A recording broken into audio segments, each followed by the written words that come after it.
whole thing about MS, the diagnosis was actually such a relief, because I've spent a lot of the last decade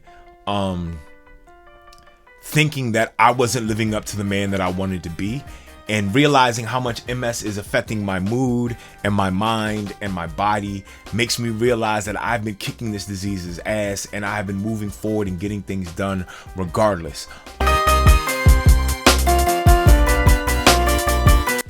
Hey, what's up, y'all? Bomani Armah, broadcasting live from the basement. I'm excited to be here. It's April the 26th on Sunday. As always, like every grown person, I am behind on everything on my to-do list, but I'm getting it done. I wanted to thank everybody for your support. Thank you for supporting the art that supports you, and to let you know, I guess first and foremost, what's going on with me physically. I informed everybody a few years ago that I was diagnosed with multiple sclerosis. If you've seen me over the last 5 months, almost 6 months at this point, I've been getting around in a mobility chair. I am still getting to all my gigs the way I've always dreamed I would. I'm in North Carolina, I'm in Florida, I'm in New Jersey, I'm in Pennsylvania, I'm in Delaware, I'm in Virginia. I've been in all these places in the last couple of months by myself. I don't travel with any help. I just have this really cool foldable mobility chair, but I'm still making it happen, and I'm extremely proud of that. I feel like the universe has been blessing me and taunting me at the same time. My plan ever since I was a young man was to be the kind of artist who is real and ground level. I never really wanted to break into the music industry. When I had the little bit of success that I had with Read a Book, it gave me an insight into the music industry, and I'm not even gonna lie, I might have taken some deals if they were better off at the time, but most of them required me to be Mr. Read a Book over and over and over again, which is mocking black culture. I don't mind mocking black culture around black people, but doing it in the music industry would be taking it up and further and beyond just black people. It would be for everybody, and I have learned over the last almost 20 years that not everyone took my jokes with Read a Book the same way I did as a kid who grew up in a black neighborhood with black drug dealers and black judges who literally lived around me. So making fun of blackness was not an issue. I wanted to make sure I use my powers as an artist to uplift black people, and I have been doing that as a teaching artist. So thank you everybody for allowing me to do that. If you want more information on what I do as a teaching artist, let me put you on to the main way to get in contact with me about that. Go to babagotbars.com, find more information. Thank you very much to Molly for setting this up. I'm going to be updating this soon because I got to put Malachi on here. This year has been the most help I have gotten from another teaching artist running babagotbars.com, and that is my friend and mentee and colleague, the outstanding poet and MC Malachi Bird, aka Malpractice. So I'm gonna redo this website over the summer to make sure I add him on there to let people know you can book him as well. But this is how I make my money. This is how I pay my bills. This is how I fund my hip hop habit. I go make hip hop with young people.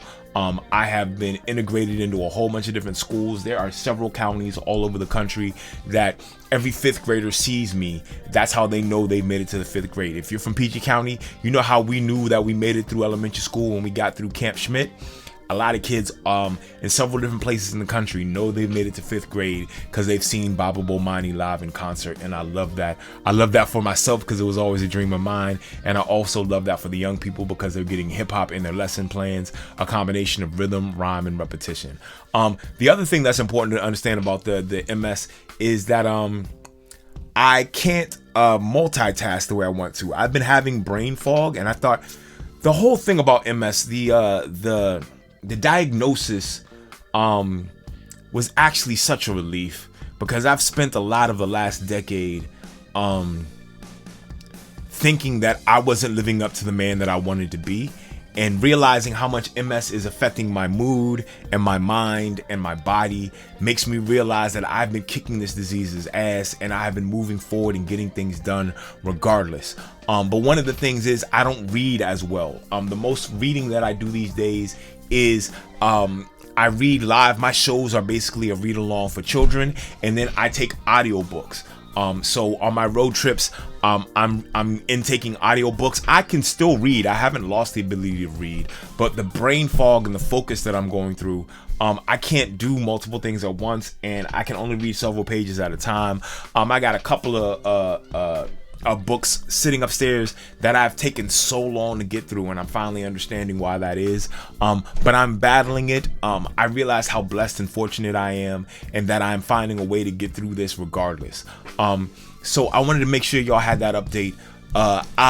I'm making this post, and I've been meaning to make more posts. I am old school YouTube viral. Like, I could have been a creator a long time ago. And I don't even want to like sleep on what it takes to be a consistent money making creator. I don't want to downplay that. Like, I could have just jumped in and made money.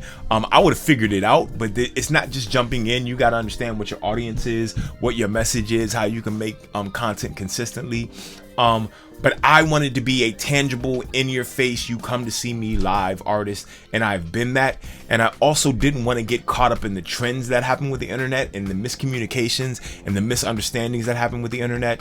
And so I didn't really dive into this the way I should have. But now I'm realizing, as my mobility is waning because of MS, I need to get more comfortable in this chair in my studio, being able to do what I do in front of people. I'm still holding out hope that the mobility chair that I'm in is not my final destination, that I'm going to be standing up again, that I'm going to be walking with a cane, that I'm going to be walking without a cane. But it's definitely a struggle, something I'm working on, and I have to be ready for all contingencies because I have a family who depends on me. And so thank y'all very much for supporting the art that supports you. The things that you can do most to help me is when you see my videos and when you see my posts, please make sure to repost them. Please make sure to subscribe. Please make sure to like. The best place to be a supporter of what I do is on my Patreon page. Let me make sure y'all understand what my Patreon page looks like. Here is the breadth of my artwork. I do both Bomani stuff and the Watermelon Man stuff here. If you pay for a subscription, I'm going to do a better job of keeping people updated, but I do a pretty good job of keeping people updated with what I'm doing and doing exclusives on here. As a matter of fact, shortly, I'm going to post the original artwork from my album.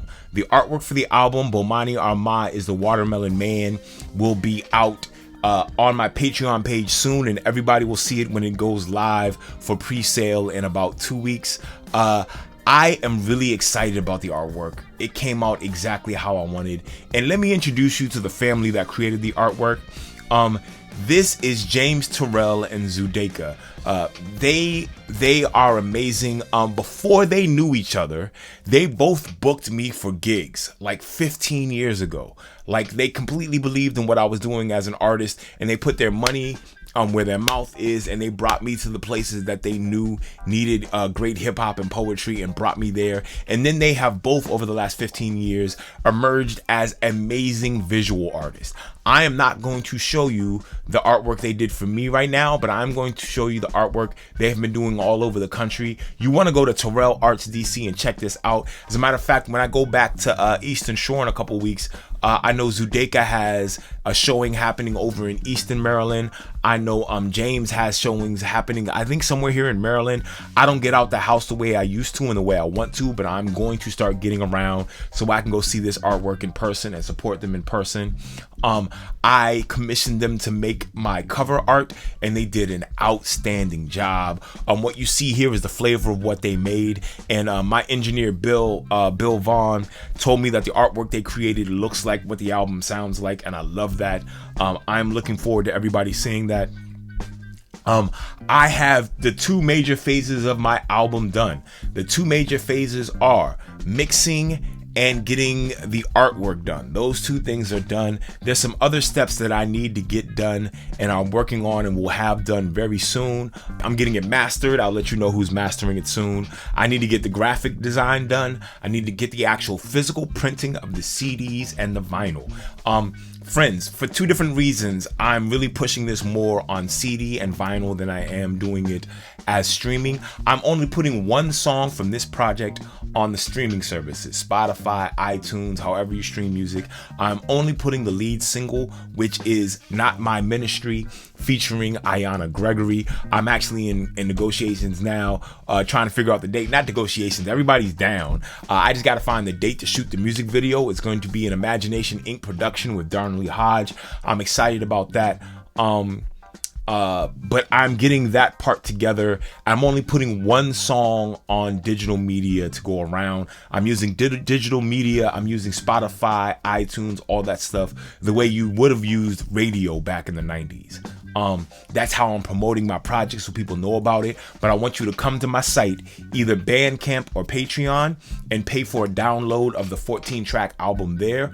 And you can also find the actual physical CDs and the physical vinyl there, for several reasons, including the fact that there isn't any money to be made off Spotify really for independent artists. The fraction of a penny is so small that it doesn't make any sense. And I would rather cater to the people who are going to spend $15 for a digital download, $20 for a CD, and $25 or more for a vinyl. Even if I sell only a couple of hundred copies of those, it will be more money than if Spotify spends it, several thousand times. So I'm concentrating on that. I also want to make my art an integral part of Black artwork and ritual. I want my artwork to be brought out when it's Kwanzaa time, when it's Juneteenth time, when it's time for you to celebrate and acknowledge and be woke and understand your blackness, understand how the red, black, and green work together, and Pan-Africanism. And so I'm really concentrating on that. I will probably release more songs digitally on Spotify, on iTunes, and all those formats.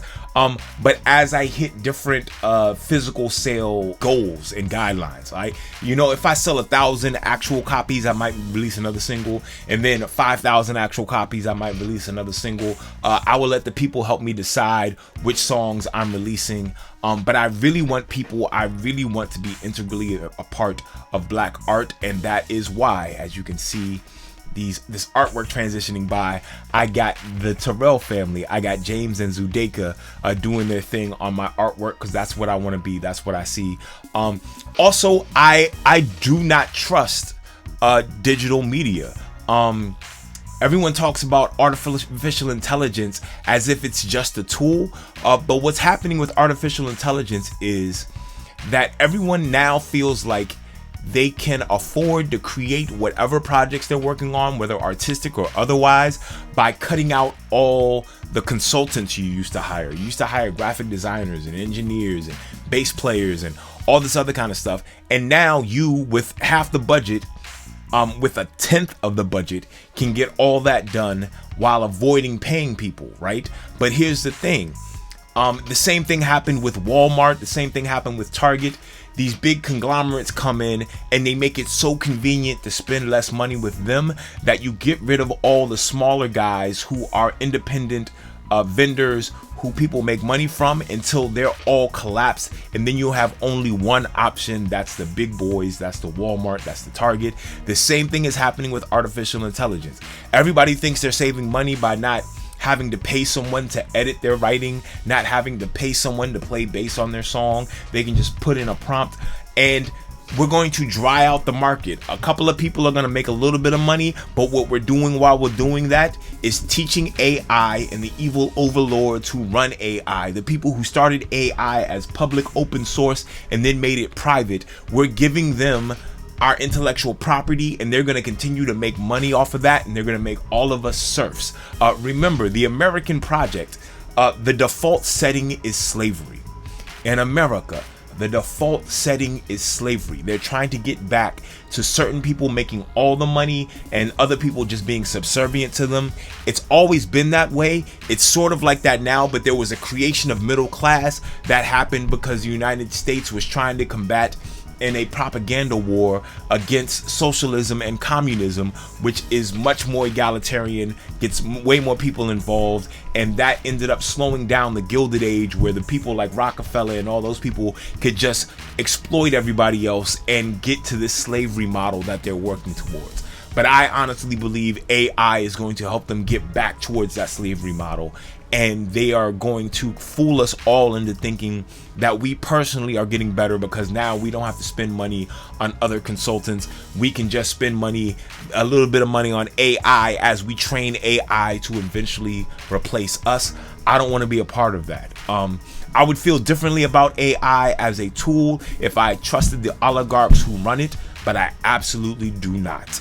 I do not think it's simply a tool. I think it's the next step in making everyone subservient to the oligarchs. That is their plan. That is the default setting of the United States of America.